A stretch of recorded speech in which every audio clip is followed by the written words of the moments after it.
Hi, everybody. Hi. Hey, Hey, guess what? It's another week. We made it to another week of Tish Talks Tech. I am your host, Leticia Carreau, and I have today with me, y'all. This is fun. This is so much fun. I have Tony Papageorgiou. it's nice to meet Y'all, you all. It's I know crazy to be here. Like I've seen so many of these, and then it's like you're suddenly in. I want to say to you, number one, thank you. Well, Uh, you're welcome. It's a pleasure. I am I met you through John Carr. Hmm. I saw you at Tech Exchange, and I was just like, I gotta get this individual on my show. And I told you that I'm a little different because and you'll hear all of the dinging and everything going off on my end, but I'm a little different because you know I get so excited, especially when I see the people that are in the trenches outside doing the work, everything. You are, if y'all don't know, this individual right here is is doing things that you would never ever believe. And I'm not boosting you up. I'm not just your hype person. You know it and I know it. Stop playing. I don't even want to All talk right. about it. But Tony, and I Yes. called you Tony because that's how I know you. Thank you for coming to the show. Thank you for joining us on Tish Talks Tech. The folks outside, my audience, our people are going to be so amazed when they get to hear your story because it is a proper story, especially those of us that are new coming to Z, new coming to the platform, learning from the ground up. But where you are right now is like, oh, I can't even explain. It's like you're like, I don't even want to start. Listen, I'm not going to do this because I said I All wouldn't. right. Let's just start with number one, you're an IBMer. Where do you work? Let's Yes. start there. And if Right. y'all don't know this, I want you to go and look this up, okay? Okay. Because it's a thing. Like it's a part of world history. Go ahead. It's true. Go ahead, Tony. Okay. So I guess I'll introduce myself and Yes, just go what I ahead. do. Give Right. it to me. So I Let's hear work it. for IBM. Okay. And and what I currently do, and I've done a lot of things along the way, but what I'm currently doing is I look after the the technical strategy of how we approach integration on the Z platform, right? So Yes. when new things come along, like APIs or events with Kafka, or what are we doing with data mesh, then there's kind of me in the middle trying to coordinate the different teams because IBM's a big place and there's always like seven different teams trying to build the solution and we're trying to bring them together, bring them with the customers, work with the customers, work out what the best practice patterns are and how we address those things in the industry. But where I do this, and this is where you're very interested, is I do this at IBM Hersley Labs UK, right? This is So, my fireworks for you. Hold on. Okay, keep going.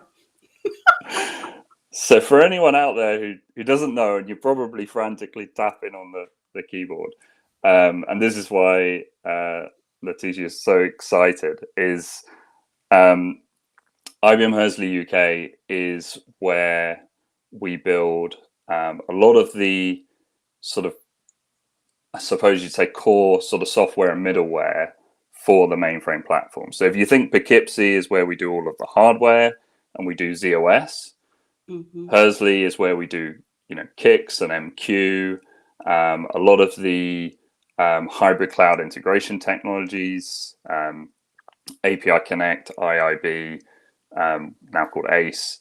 So Mm-hmm. all of that stuff that kind of sits on top of ZOS and sort of, I like to think of it as it secretly runs the world, right? And Hersley has this long No, history of no invention, more. right? They kind of invented the barcode and like the hard drive. And then like before IBM was there, that's where they designed the Spitfire in World War II. So it's a lovely place. It's like a stately home, lots of lovely grounds, lawns, trees, and then sort of hidden away at the back, there's this just big software lab campus, like one of the biggest in Europe. So it's a magic place where cool stuff happens. Did you think that you would be working there? Was that where No. did you say, I'm going to go work at Hersley? So this is the thing. This was never the plan, right? I've been there 16 years, a couple of weeks ago, right? So I joined on November 5th, and it was fireworks night. They had fireworks at Hersley, and I was like, this is a way to be welcomed into your new job. But yeah, it was never the plan. I think I had quite a, like, and we'll probably get into, like, there's lots of different ways to get into technology. Mine was like really traditional, right? I've always been quite interested in computers. I like messed around with them as a kid. And then, but it was sort of like, it's kind of interesting. But then there was a point at school where they sent some of us off. They said, oh, there's this like weekend course and you can learn this thing called Java.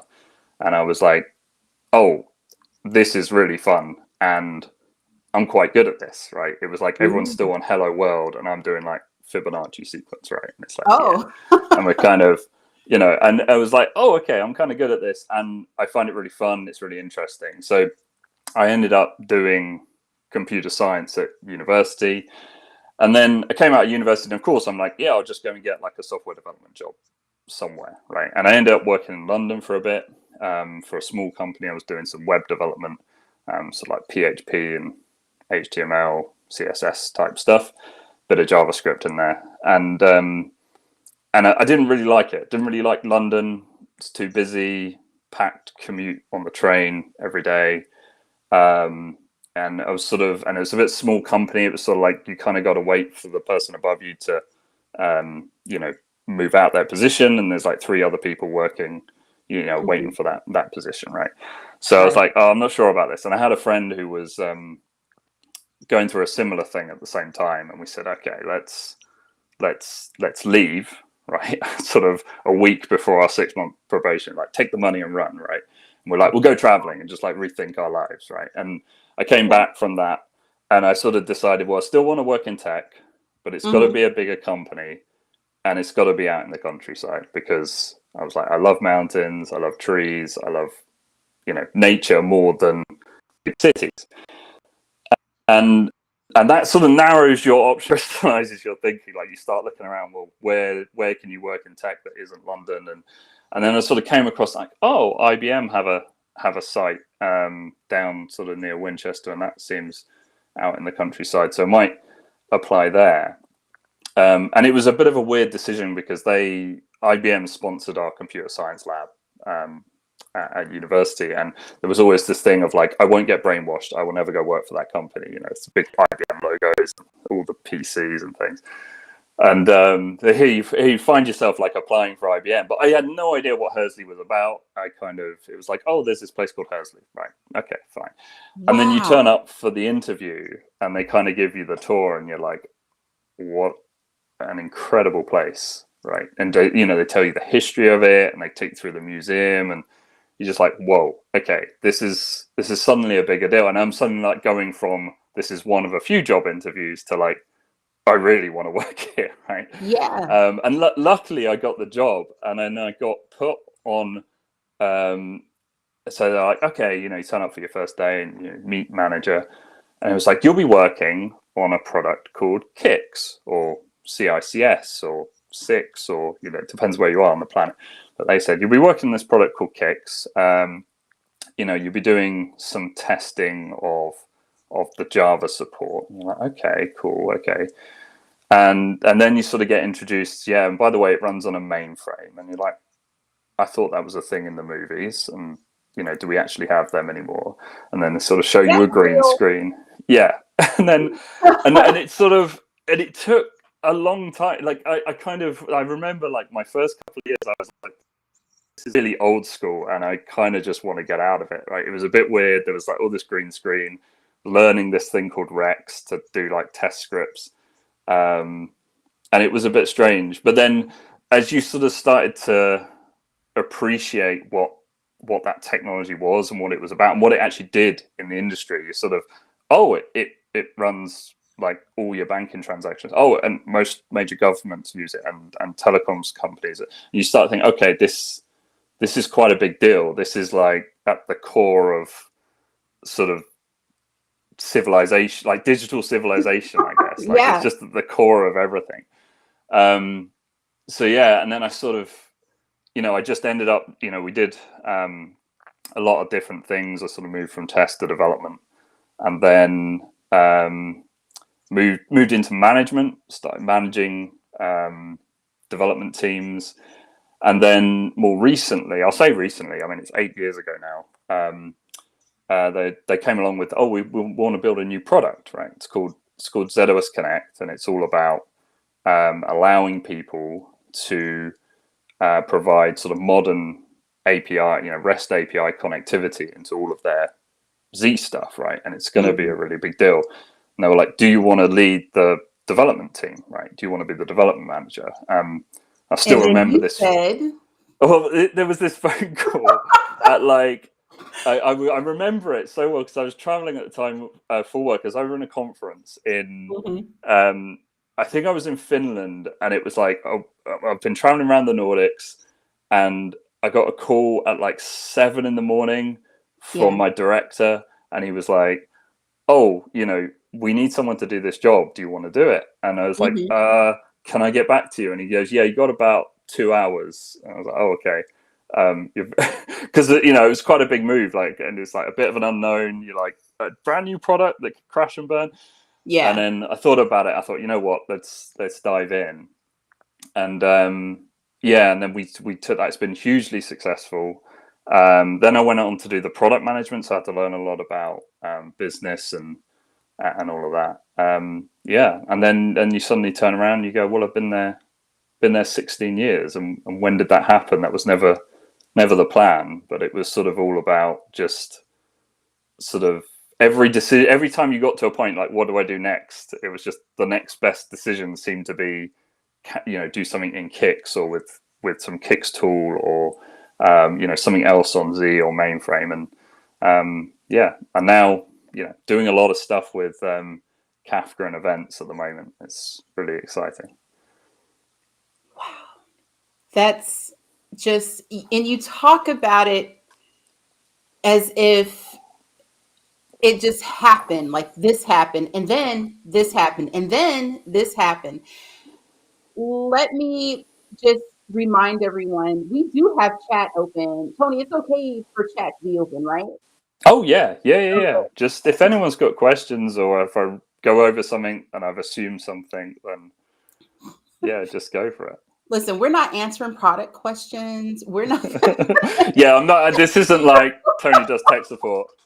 Yeah, don't do that today. Yeah. This is relaxed. Darren, thank you so much for tuning in. Dynamic career Hey, does. it's We good to love see Darren here. research. Yeah, he's wonderful. So I just want to kind of take it back just a tiny bit. Oh yeah. You go for it. I think it's really important for folks to understand one piece of this journey. And this is like what I get in the DM a lot. How long did it take? How long does it take? And I'm like, dude, you have to understand it's a numbers game, for one, to get the job. And it's kind of a grit thing as well, because you have to be able to say, this is what I want. So you have to be able to fight the good fight. And a lot of folks don't get that part. That could be a whole other podcast. Don't get me started. But in your in your experience, tell us about the journey from putting in the application, because IBM was not like even on the radar. And from what you were telling us, you were like, we did that in school. Yeah.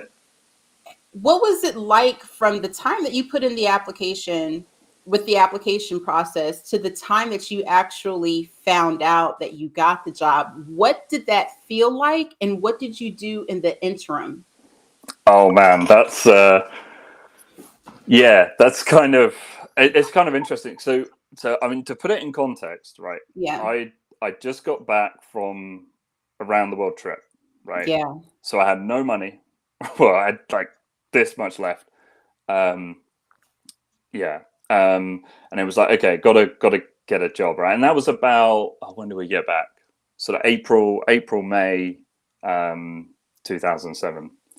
And it was like, okay, they're doing applications for like the grad intake of the next year. So you're starting in September, right? And Mhm. it was like, and you just normal, like just go on their website, you've got all of your personal statement down and you kind of Yeah. just boom, boom, fill in the form, boom, boom, boom, right? And then the first thing was a callback, right? It was like, oh, can we give you a call and just give you a bit of a chat over the phone to just, make sure. I guess like so I'm now on the other side of this, right? We've kind of hired people, and it's like just to make sure they're like real people and they know a bit about the things they claim to know about. Like, so it's a bit of a filter. So the recruitment people will sort that out. But yeah, I remember taking this call, and I was living with my girlfriend at the time, and down in Southampton University in her student house. It's like packed student house, and it was like, I've got to take this call. It's really important, and it's really noisy. So I was like, I went and sat out in my car on my phone. I'm like sort of worried about the phone signal. You Anyway, I had to had make this it call. happen. Sorry. You had to make it happen. Yeah. You just you find a way, You and find a then way. That's right. and yeah, so we had the phone call, and they're like, okay, yeah, cool. Well, we'll book you in for like a first round interview, right? Okay, and it wasn't at Hersley. This was at a different site. They kind of had a conference center, and they sort of set up this assessment day. It was a full day, and and I believe it's a similar sort of setup. I mean, they do change what they're looking for, but the thing that was really interesting about that day was, so by this point I'd applied for quite a few jobs, and most of them were Hmm. about show us that you can program. Here's like a hard, tell us what's wrong with this bit of code, and you got to spot that, oh, this might cause a memory leak or something. It's sort of weird things like that with pseudocode. The Okay. IBM interview was just like, it was just like in a crazy, it was like doing like sort of Krypton Factor, or do you have Krypton Factor? That's not like a show in America, is it? No, It's like it's like I know sort of the you show you're just talking have about, like all though. these crazy challenges, right? Yeah. And you got to work as a group, right, to solve them, and they'd just be like, okay, you're gonna, yeah, and really what they're just doing is throwing impossible problems at you and just seeing how you work. And you'd be like, you've got 10 minutes to sort out like the best strategy for this business, and it's just like they just want to watch you argue, right? And at the time you're just like, oh, I don't know any of this, and I think what was interesting is the thing that gave me well, I felt like I had a bit of an edge, and I had a bit of an edge for two reasons, right? Most of the people there, they just come straight out of university. It was a graduate scheme, Right. right? So they were on like a level footing. I had 6 months doing a real job and actually doing some real software development. I'd also been around the world a bit, and by this point, so they throw you these things about, oh, you're trying to set up some separate team in the Middle East, and so you got to have like this thing of like, oh, well, there might be cultural issues or like legal and you got to appreciate that, and most people don't. Um, Someone said the interview process should be a reality show itself. Yeah, and but anyway, they kind of just they put you in the mixer and they kind of just see how you react, right? And then they let you stew on that, and they call you back for like a second round. And I remember the second round. So it was at Hersley, and they kind of made you do they call it the bot test, the basics of programming test, where you had to do a lot of like pseudocode things and another few group activities. And then they gave you lunch and they gave you a tour of the site. And then after lunch, they were like, okay, right, thanks a lot, but there's a number of you here. I think we've gone as far as you can for now, and we'll let you leave. And it's a bit like, just line you up. There's like 14 of us, and only 2 of us stayed. They read out all the other names, and they were like, off you go. And it was like, oh, okay, what did we do that was? And then they gave you a bit more one-to-one stuff. And then there was just a big pause, right? That's sort of summer. So we're now up to like June, July. And I'm like, okay, I really want to go work here. This is like, I've got it in my head that this is the place I want to go. Out of all the other places I'm applying, I'm like, that just seemed like a job. This was something I actually felt like I wanted to do for the first time. And they let me sit on that for months, and I kept calling them back. You got a decision yet? Is it a yes or a no? And they're like, well, it's not a no, but we're still looking at if we're got enough space or intake. I'm like, well, I sort of need to know, because I need money and I need a job. And it got all the way to October, and I was about the point I said, no, I've just got to go and do something else, and I gave them this final call, and I said, look, I really, really need to know. And then they were like, okay, we got you a spot starting in November. And I was like, oh, okay, hold on for one more month. And luckily, IBM pays you a month in advance. So it was like that first sort of day was like, oh, paycheck. I made it. But yeah, it was quite a ride. But I think the important thing for that, and the reason it's sort of like that, and it's quite different, I think, to a lot of other companies, is if you're working for a big company, and you didn't really appreciate this at the time, but obviously now looking back on it, a lot of what we have to do day to day, right? Tech is really interesting, right? You've got to understand the tech, and there's a lot of complexity and a lot of learning to do around that. But ultimately, the tech is built by people and large groups of people, and we'll probably talk a bit more about that. But it's also used by large groups of people. So if you're working for big tech, and much more so than a startup, you have to be able to operate with large groups of strangers and kind of deal with those situations where there's lots of different opinions, and how do you negotiate and how do you communicate. And I think, I've never got so deep into IBM's hiring process, but from the outside, it does seem that what they're really looking for is, are you passionate about the tech and sort of have some intuitive understanding of what we're doing, but more so, do you have an ability to work with people and communicate? And I think they just take the approach of, we'll teach you the rest, right? Because of all the jobs I've done in IBM, I've never gone into the role knowing how to do it, right? It was like the first thing I did was like, hey, you're going to be writing some tests in Rex. I'm like, I have no idea what that is. I have no idea how to use a green screen. And they're like, don't worry, the guy next to you is gonna show you how, and then they're like, oh, we're going to do some Kix development now, and that's in PLX, right? And that's a made up programming language that we only use internally. It's a bit like PL1 with some extra bits. It's the X. Like, you can't Stack Overflow that. It's just, there's no Googling.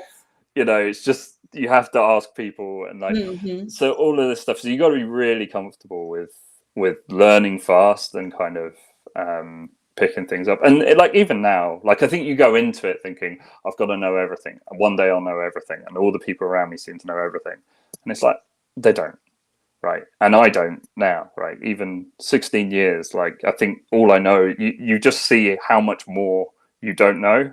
It's like, I know this much about a few of the things, and then and everything else is just, you've got to lean on people around you who know this much about their bit. Yeah. So Darren is telling us that IBM's internal education is exceptional. I've heard that on numerous occasions, and it sounds like it can't be beat.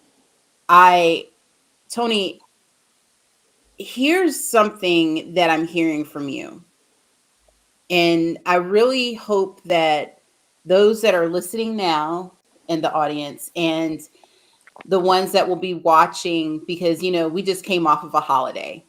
So a lot of folks are probably like out with their friends and their families and all that good stuff. We still got to go to work tomorrow, y'all. So you can watch this on Wednesday and shout it out and let Yeah. me know what you think. But here's the thing. During that time, that application process, how did you keep your tools sharp? How did you stay motivated? Because what I'm hearing from you was this took a while, but Hmm. I persisted. I kept calling my point of contact. I was patient. What were you doing to keep your tools sharp during that time? Oh man, that's an interesting question. I don't know. I don't know. I think I was.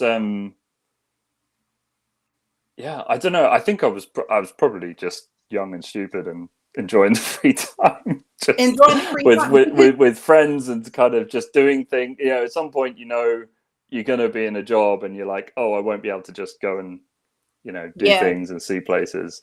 Um, but yeah, but I think at the same time, I did have I did have a laptop. I did have there was stuff, especially like stuff like from university that like you kind of had old projects, and I used to tinker with things and kind of you just sort of playing with tech. Yeah. there's always something that you kind of will say, oh, that's interesting, and it's like, how do you wonder, like, how does that work, right? And I remember, so I did um my third year university project was around music visualization, right? So I don't know if anyone remembers, like, one of the big things everyone used to love with their music players is they kind of had, you could go full screen with like these cool graphics that would sort of Hmm. dance around. And so I did a project on, could you have a music visualization that was a bit more intelligent. So rather than just bopping around to the waveforms, which is what most of them did at the time, actually having some sense of it, sort of learns the patterns and can kind of go, oh, this is leading up to the chorus again. I know it's going to drop the beat here, and I will sort of quieten down and go big. And so I did this. That was my third year project. I was kind of did all this stuff, but I still had all of that code, and I'd kind of tinker with it. And you bring it out at parties, and you kind of project it on the wall and things. Um, but yeah, that was all written in Java. I used to tinker around with new graphics and things. But yeah, there wasn't anything like crazy formal. It's just I think I did a website for my mom and dad as well. They had like a villa in Spain that they were like trying to see and rent out and things. So they did a nice website for them. So sort of find bits of things you can do where you sort of, again, you're like, oh, I have to learn how to do this and learn how to do that.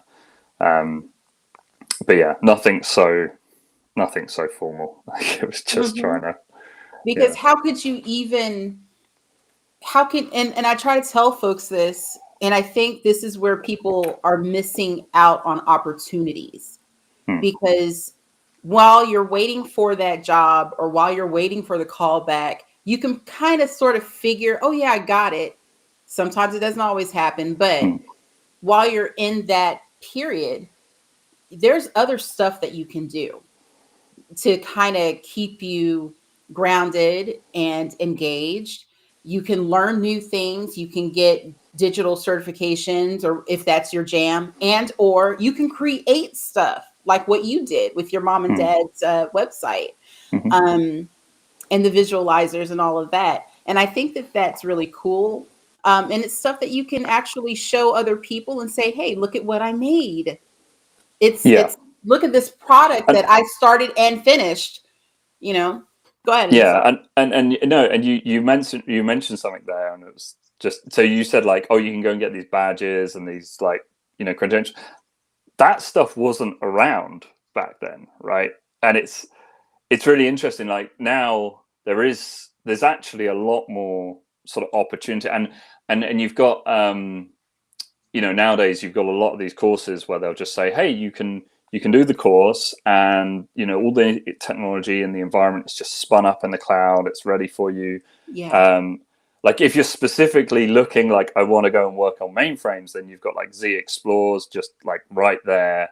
Just dive in. It's free. You can learn this stuff, and then you sort of get these. You get the credentials and the evidence, right? So when you're going into people, you're like, I've done this, right, and that means something to people, Yes. right? I think for me, like it was sort of, back then it was a bit more sort of, hey, I can give you a link to this website, and I've done like a plugin for Firefox, and I've done, I've got this music thing, but there's no way you can run it on your version of Java because it's a bit freaky with the way it interacts with the sound card. Like it's that sort of, it was a bit more difficult. You sort of, it's a bit more. It was a different time, I think. Whereas now there was a lot more kind of formal things. Where you can demonstrate sort of, demonstrate that you've been playing with things, I guess, and that you're curious enough to actually sort of dig in and see how things work. Exactly. My mom, she says, well, do you have the proof?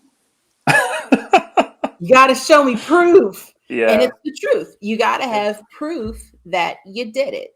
And that's why, like, I love Inner Skill, the IBM Skills Build, your Z Explorer. These things give you the proof. And if you have the proof, you can be able to do the things that you want to do, because folks will see that you've done them. It's not just, hey, I got it, I know it. No, that's not it, And so I love that you've shared that part of the story with us. And like I said, I just want to go back just a little bit, because folks need to understand that piece. Because I think, for me, and from what I hear in the DMs, and I like to try to, on Sundays, I like to try to get that part, so that and answer the questions that people secretly send me. Because these people are outside and they're hurting, and they're like, well, what do I do about that? And I'm like, it's a whole thing. It's a whole thing. And it's all about patience and persistence, and you got to get the skill. You have to get the skill. So I'll move along. You are just wonderful. I want to talk about being a master inventor. Okay. Here Is we that go. okay? Yeah. Let's go for it. How does that even happen? Do people know what that is? Talk about it. Let's hear it. Right. So let's just like rewind. Right. So there are things. Hopefully everyone knows what a patent is, like intellectual property, and you can say, I've patented this idea. You'll see it on like Dragon's Den or Shark Tank, and it's like, I've got the patent for this idea, no one else can do it, right? And that's exactly, a patent is exactly that, right? It gives you the right to stop other people from doing the thing that you've come up with. But the trade-off is, I get that for 20 years, but I have to disclose exactly how the thing works. So after that, it becomes public knowledge, and you've kind of contributed back, right? So it's this system, and if you don't do that, it becomes like trade secret, right? It's like sort of the recipe for Coca-Cola. You don't patent that; you want to keep it secret, and you sort of say, keep that in a vault in Atlanta somewhere, wherever they keep it. So you have patents. What's that? I'm sorry, I'm being silly. I said it's in a sock drawer. It probably is in a sock drawer, behind some really smelly ones. No one's going there.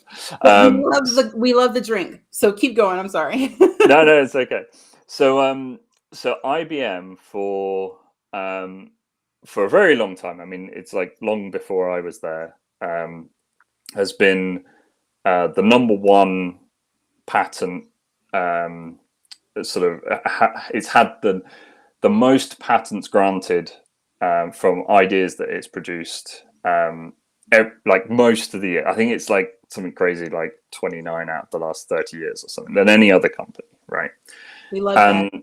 And they that doesn't just, like, the reason that happens is partly because of all, we work on a broad range of technology, so there's a lot of ideas and things to protect, but they have this whole culture and ecosystem of encouraging people to engage with it's sort of an internal process of how they allow you to disclose ideas, and those ideas get sort of peer reviewed and sort of filtered out, and then eventually refined into things that we can patent. And you get monetary, you sort of get points. It's like, oh, you get 3 points for if something files with the patent office. You get 1 point if we just published it, so we have freedom to act, no one else can do it. And sort of every time you get like 12 points, you get something called a plateau, which is a bit of cash, and it's like, yeah, you've done really well. So a master inventor, yeah. Oh yeah, they have to pay. Like there's a legal thing. They have to pay you for the intellectual property, otherwise they don't own it, right? If it's your idea, they have to give you some money. They have to basically buy it off you, right? But it's all sort of part of the process. So and they kind of, that whole sort of machinery they have around that makes it really, like, from someone who wants to contribute ideas, it makes it like, if you wanted to on your own go to the patent office and deal with all of that legal and pay for lawyers, that's really difficult, right? So anyone, mad respect for anyone like out on their own who's like on Dragon's Den, like, I went and got the patent for this. It's like, okay, yeah, I know, like, we have like teams of people and like to deal with that, and we're very very good at that. But most, you're in IBM, like as an inventor, you don't have to get involved too much. Like as you progress, you sort of get more and more involved in that. But they have different tiers. They have in the UK, you have senior inventor. It's sort of like, okay, I've got a few patents and I've started to sort of help and mentor others, and so you can get appointed to a senior inventor. And then a master inventor in Z software. So it sort of differs depending where you are, but the line for Z software is at least 4 plateaus of points from filing things, and then sort of a very large contribution to sort of mentoring and sort of bringing up the people around you and encouraging people to invent. And this kind of creates this culture where, and especially in Hersley, there's a whole wall of like master inventors. Like you come in reception and there's like all the photos on the wall. And I remember like first day I was like, oh, that's kind of cool. I'd be amazing to be on that wall one day. And it's like, I'm on the wall. But they, so they sort of instilled in the culture of Hersley, like, oh, we've got this long history of inventing stuff, and you almost get sheep dipped through it. Like you turn up as a grad and it's like, okay, you're going to learn, you're going to have some talks from master inventors. And, I remember one, when I first joined, a guy called Andy Stanford Clark, who I think he's still there. And he lives on the Isle of Wight, and he was talking about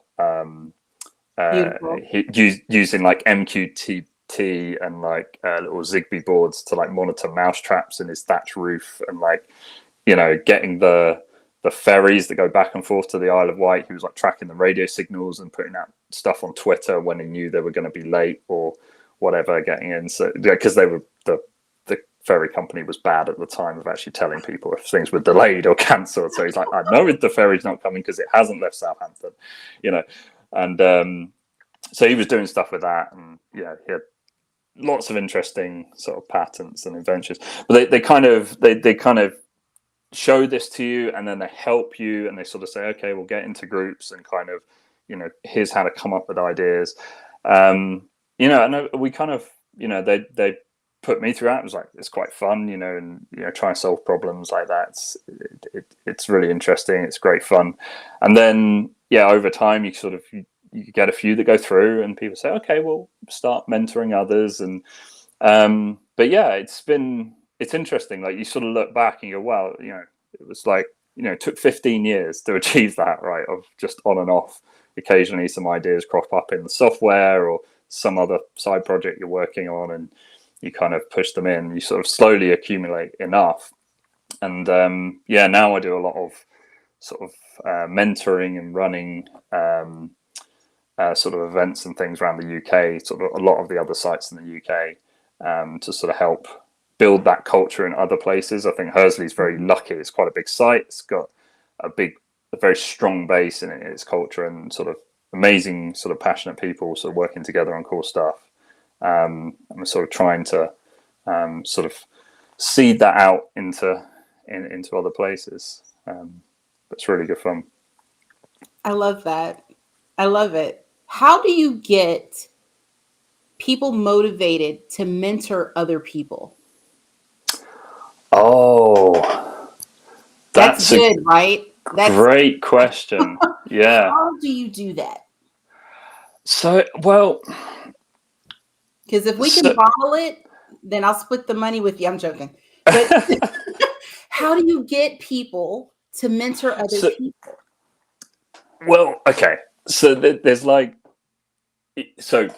really easy way to get people to do things, right, is to reward them for doing it. Yep. Just like, because in some form. I mean, it doesn't have to be money. It could be kudos. It could be, you kind of go, oh, this person's, amazing. Give them a platform because they've done a great thing. So you can do that kind of, like, the recognition, right? Like holding people up and say they've done a really good thing. They've done a bit of give back. They've done this.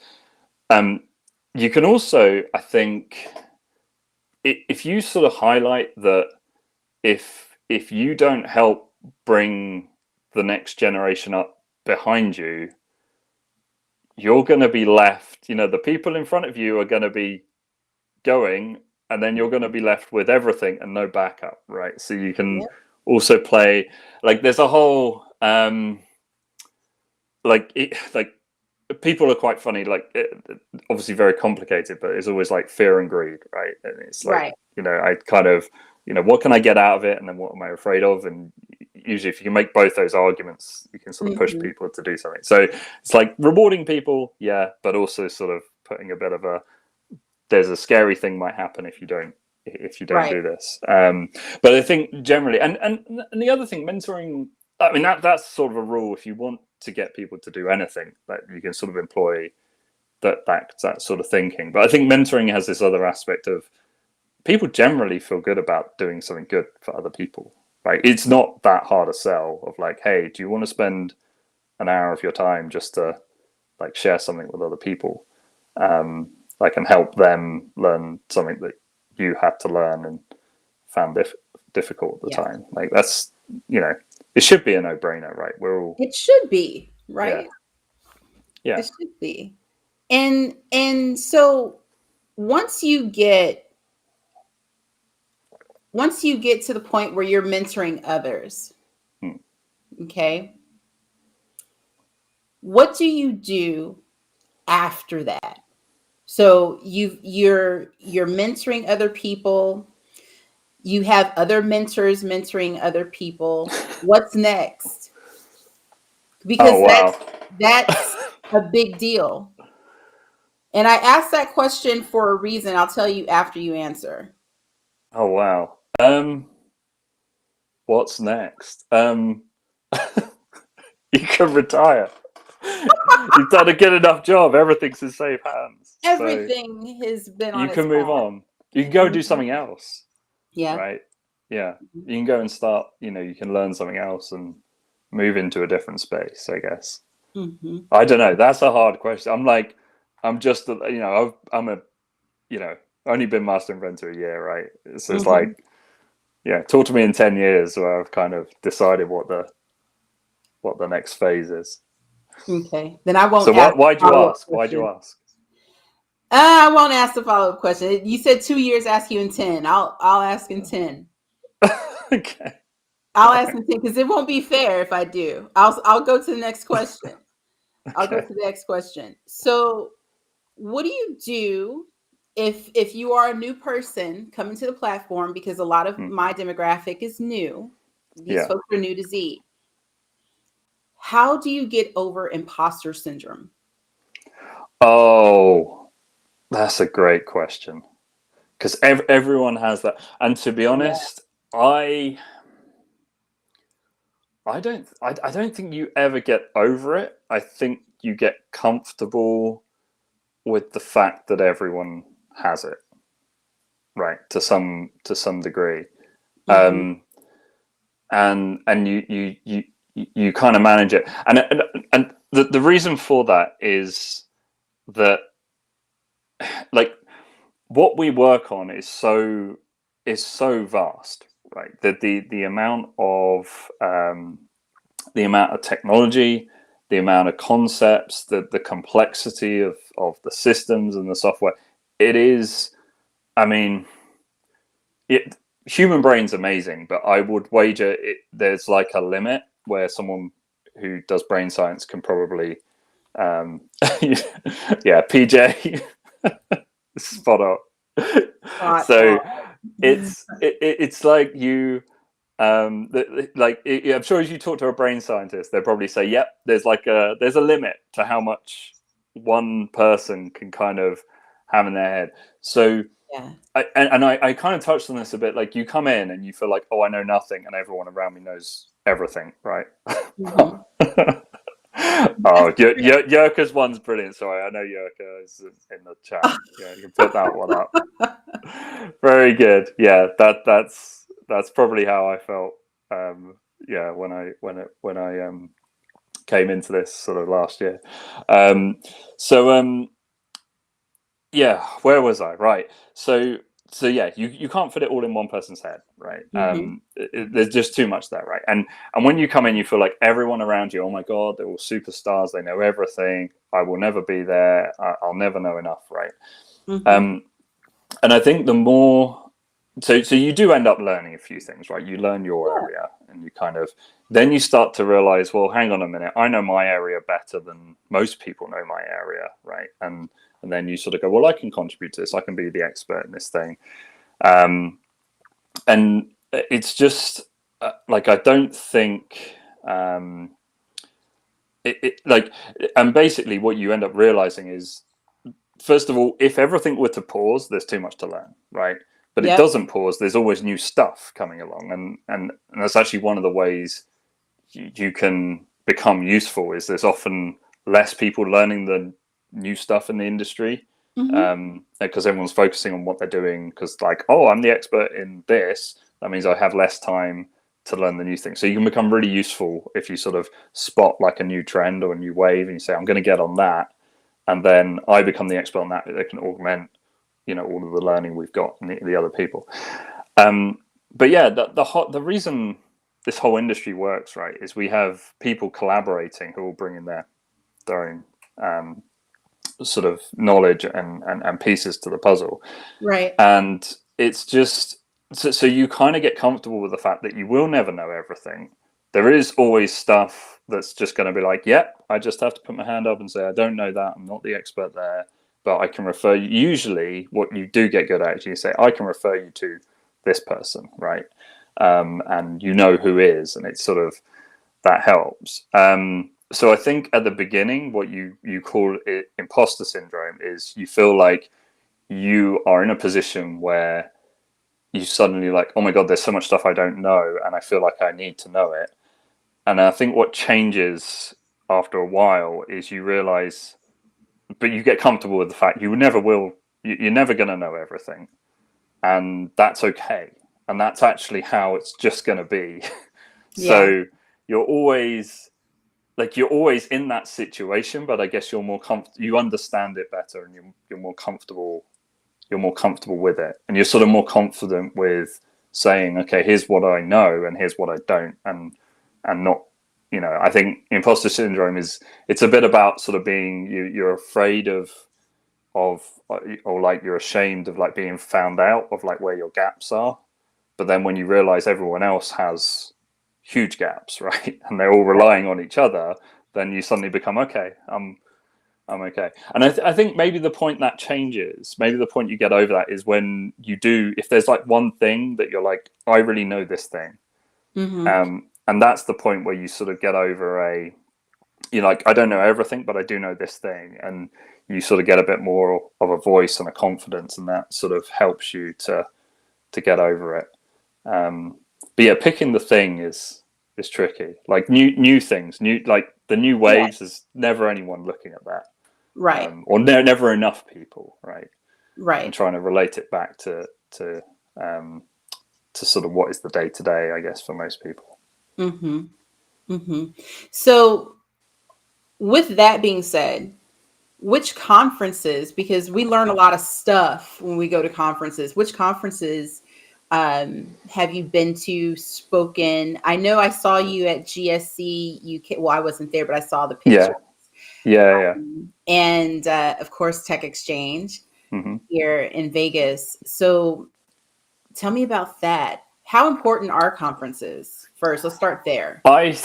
I mean, I'll go back. I was actually in a bit of prep for this. I was thinking, like, how many conference sessions have I actually done? And I looked back and I was like, I think in one form or another, I've done like over 100 different events, and You're busy. I've probably done like over the years and like hundreds of presentations, and you're like, oh, okay, that when did that happen? Yeah. So that's kind of crazy.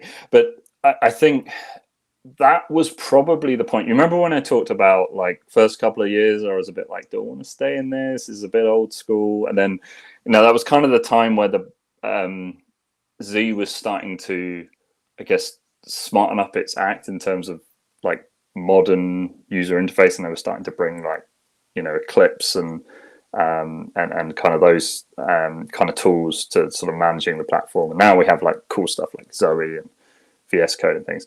But at the time, I think the thing that made it click about how important what we were doing and what we were working on was the first time where it's like, oh yeah, I'd done a bit of development. I think it was around event processing in Kix, and it was like, oh, do you want to go to? It was actually GSE UK.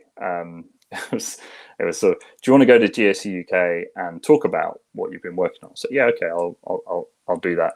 And then you suddenly see like all of the customers and all of the vendors and all of these companies who are like looking at what you're doing, and then they're asking you questions about, well, how's that going to work with this? And we're running a bank, or we work for the government, and you're like, oh my god, this stuff's really important, right? Yeah. And I think that was the point where I started to like it all becomes real, and you suddenly kind of go, oh, That okay. part. Yeah. Got out of the Hersley bubble. It stopped being like a thing you worked on, and it was more like there's this thing that the world's depending on, right? And you have to, and you sort of treat that with a bit of respect. And then that kind of made everything like, I guess anything else that wasn't mainframe became very kind of trivial and like not very exciting, right? Mm-hmm. So when you say how important is it to sort of get out to these events and meet the people in the community, it's incredibly important. And I think it's one of the biggest struggles at the moment. Like, I was very lucky. We had there was a guy, and a lot of people on here probably know him, Nick Garrard, recently retired, but he ran sort of the Kix marketing for a very long time, and he's kind of knew everyone and anyone to do with the conference circuit and all the different places you can go in the world. And he was very good at sort of looking at the sort of the more junior members of the team and trying to find ways to kind of say, let's pick them out, let's kind of get them to an event, let's not have the sort of same old SMEs kind of going. And I think what that did was it sort of permeated a bit of that knowledge of how the context of how the stuff's actually used, and you sort of bring that back into what you're doing and what you're working on, because especially for us, right, we're building software. And whilst you might claim that over time you become an expert in building software and how to package and ship that and maintain it, the thing that our software does and what people use it for, they're sort of like, oh, I'm an expert in building banking applications, or running government records, or the internal accounting for like a telecoms company or something. And like, we're not experts in that. That's a full-time career to become an expert in that, and we're not experts in that. And Right. it's not like I really admire like some of the tech that we have nowadays. Is sort of like, you know, new iPhones and so Android phones and things. You look at it, you go, this is amazing. Like the design work and the way everything works together is absolutely amazing. But you got to remember the people building that, they have the crazy advantage of they all use phones. So Yep. they get to see firsthand. They're like their loop of like, this sucks, let's fix it. It's like they can just almost work in their own team. Like, it's super tight, right? Yep. We have to like go out and understand some other like very, very complex industry. It's full of people and different users and the way they interact, and kind of bring that back into what we build. So that loop is much longer, and it's much harder to sort of go out and grasp. And conferences are one of the ways that I think we can do that. And I've never found a better way to do that, to be honest, because you go to the conferences and you hear the talks and things, but it's normally it's the chat over coffee outside, or like it's, you know, the beer at the bar when it's probably too late and you should have already gone to bed, where someone says something very real about, you Yeah. know, what they actually have to deal with. And, you know, and you go, oh, that's amazing. Yeah, if only we knew that. You know, we do know that now. Well, let's take that back and make the product better and make it deal with that in a better way, and kind of go around that cycle. So yeah, hugely important. In terms of how you get there, I think COVID did an interesting, like, because everything went virtual for a bit, Right. and you know, it was like, oh, you turn up and you listen to the presentation, but you don't really get to interact with the people, and you don't really get to talk to other people in the audience, and it's, you know, it's a bit difficult. And some of the virtual conferences did that better than others. They had like weird chat rooms and stuff, but like I kind of had a worry that was gonna, you know, the sort of more corporate people say, oh, this is brilliant, we can do conferences without all of the travel budget. And I was like, oh, we're going to miss the point here, and we're not going to realize, like, it's one of those things. It's like you'll stop building that knowledge in the next generation, and then suddenly you'll be 10 years down the line and you go, why does no one really get it anymore? And it's like, well, you haven't sort of fostered that, You miss the people that part. culture. Yeah, like I mean, it's back to the people build the tech and the people use the tech, right? So if you can't understand the people, and you don't meet the people, and you don't talk to people, then you're not going to build very good tech. Like, it's just going to be, it's like, yeah, it technically works, but it doesn't understand the, you know, the use case very well. Right. You've taken the personality out of it. Yeah. And that's the part that you need. Yeah. So yeah, I love that. I love that. And I think that's why, you know, I advocate for so many people you have to go, you have to be at the conference. You have to actually be there to interact with other people.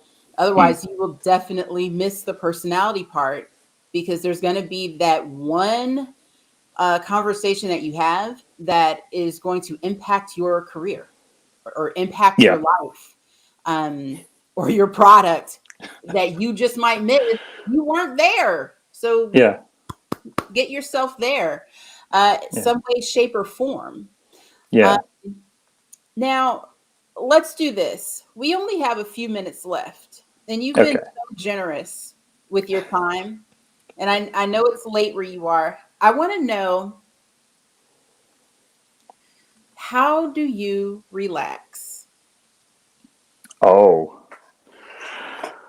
Because, you know, we as technologists, we stay on the computer and we can keep going. It's just, emails and WebEx forever. Some people sleep with their phones. You know, don't do that. I know a Right. few. Okay. What do you do? So on like a sort of, I guess, a day to day or like week to week, some go-tos, right? If it's been a frustrating day, and you do have them, right? Because it is all about working with people, and you have clashes of ideas, and sometimes, so that'll be just go out for a run, just run that off, and you know, you can kind of, you just focus on breathing, and you know, you kind of just get all of the noise out of your head and go for a run. If it's just like end of a long week. So I'm a big fan of F1. So like, sit on the sofa, have a beer, watch qualifying, watch the race. Who's your team? Oh no, right. So this is a hard. We're going to start nerding out here. So F1's like one of those, like, it's like you get those people like, I root for this team, I root for this. Like, I'm a complete nerd, so I like the engineering, and I'm just like, oh, I like what they've done. I just like As you seeing all of should. that. But I do. I mean, there are certain drivers, and but it's that you sort of want to see do well. But the way the sport works is a lot about whoever's got the best machinery that year is just gonna do well. So you're just looking at like how people are developing, how they're doing against their teammates. So it's never Absolutely. about who's going to win. It's just like, oh, it's really good to see that person growing, or they're getting better. I Or, love how you're setting this up. Keep going. But anyway, so that's sort of like my day to day and like sort of week to week. I think the bigger stuff, like how do you unwind, like get out of work for some time. So I think the things. So if it's summer, I love surfing. Like go down Devon, Cornwall.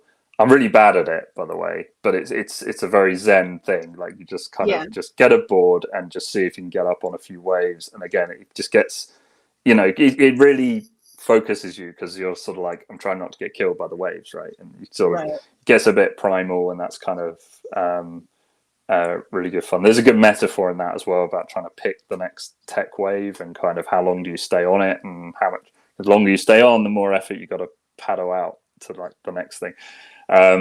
So yeah, there's that, and then just anything to do with like mountains, walking up mountains, skiing down mountains, like getting above everything and just sort of getting perspective, like, and sort of you versus nature, and it just sort of, you kind of like, none of that, whatever's frustrating you doesn't matter, because what matters right now is like not getting exhausted or staying warm, or and it makes you feel small, and you kind of go, all of that stuff I thought was big, it's just tiny in comparison to the vastness of nature and things. So they're probably my things.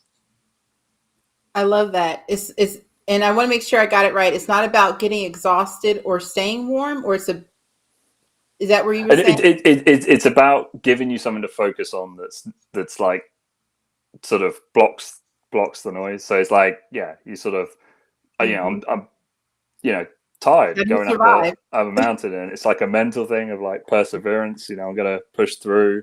I'm cold and wet, and you're just gonna sort of deal with that, manage it, and like achieve something. And you sort of, it's just you versus the hill, right? It's like it's there. You got to just see if you can conquer it. It's just you and it. There's like nowhere to hide, right? And I think I like that. Like you kind of, because we work in this environment that's very, all this complexity and sort of different dynamics and constant changing, and sort of people and politics and all that noise. And it's just very nice to just put yourself in a situation where it's none of that. It's you versus a thing, and it's very simple. It kind of gets you. It's a bit like back to basics. I don't know. Maybe makes you feel a bit like a caveman or something. Right. So primal thing. I love that. So rapid questions. You're a skier. Who's got the best mountain? Oh, that's hard. I think best ski resorts probably French Alps, but best place to go skiing, Italy, because you get the Italian food. It's nothing like being on the hill and just having like pizza, pasta, and it's all on point. Yeah, if you're skiing in France, it's like crepes, it's lovely. Onion soup's great, but nothing like spaghetti carbonara when you've had a hard morning. Like, so beverage of choice with it. That's got to be a Vin Chaud hot wine. It's like do you have mulled wine? Yeah. Like a Yeah. Glühwein in Germany? Yeah, Glühwein, exactly. Yeah, Okay. yeah. Yeah, Vancho is it's just the French version of that. So yeah, so you've been out on the mountain, you go into like a chalet, get some food and like Mhm. hot wine. Yeah, lovely. Well, I'm relaxed and I'm ready to go travel by now. Um, Tony, you have been a breath of fresh air, and I'm so totally happy that you came through and told us about the journey and just really enlightened us on how you went from school to master inventor. I I just want folks to understand that, and I love how you tell it. 16 years. Y'all don't sneeze at that, don't sleep on the journey. It's such a beautiful thing, and I love how you tell it. I love how you tell it, and you're so generous with the storytelling and the time. Um, are there any people that you want to shout out before we end today? Oh, yeah. A few. Tess, my partner, who's been with me for all of that time, and has put up with the travel and the stress and late nights and yeah, all of that. And then I guess on the work side, I think there's Joe Winchester from Hersley. You might know him. Great mentor, also master inventor. He's incredible. And then I think already mentioned Nick Garrard, and then Demel Zafara and Nina Mersky-Fitton, who have taken over. And doing a stellar job with running the ZOS Connect business, which is allowing me to just broaden out and kind of work across a lot more of the teams. So yeah, a really incredible job that had the rapid speed with which they kind of came in and picked up everything that we were doing and then become leaders in that. Yeah, just amazing. And there's like hundreds of other people. I mean, the whole ZOS Connect team, the Kicks team, everyone in there is incredible and amazing. But we'll be here another hour if I list their names, and I'm probably offended hundreds of them, and I'm really sorry. But those were the names that came to mind right now. It's okay. I can't shout out anybody either. I'm horrible at that because I'm just like, I have a whole, there's like, how long do we have? Because there's tons of folks that pour Yeah. into you on a daily basis, right? So thank you, Tony. And thanks for your contributions uh, to mainframe and to tech. And you've just been a breath of fresh air. So Well, cool. And thank you for you make having me. mainframe cool too. Mainframe is cool, but like you're kind of cool. So just take that and run with it. Okay, thank I you. said it. I said It's it been a first. pleasure. It's been an absolute blast. So thank you. We love that. Well, everybody, thank you so much for staying with us. It has been the one of the best hours out of this whole 8 months that we have been doing the show. And you have been with us. And today we had Anthony Papageorgiou. I calls him Tony because that's what I call him. And he said I could. And and master inventor at IBM Hersley Labs. And you all, 16 years. This stuff takes time. This is not something that's going to just pop off all of a sudden. Okay. Um, and when you're new, be new, embrace that. It's going to be okay because guess what? You have a whole lot to learn, and you do not know what your shop does until you were actually there. So, just in the interim, go ahead and continue to learn and build and grow and engage with the community. If you have questions, you're more than welcome to reach out. I love to hear your comments. you can definitely DM me on LinkedIn. And until next week, we have another person on, and you are not going to believe who it is. And again, people reach out and they come on the show because they really want to share their story and they want to give back to the community. I appreciate all of you. Don't forget to like and subscribe, and have a wonderful day. This has been Leticia Carreau and Anthony Papageorgiou, Tish Talks Tech. Bye. See ya.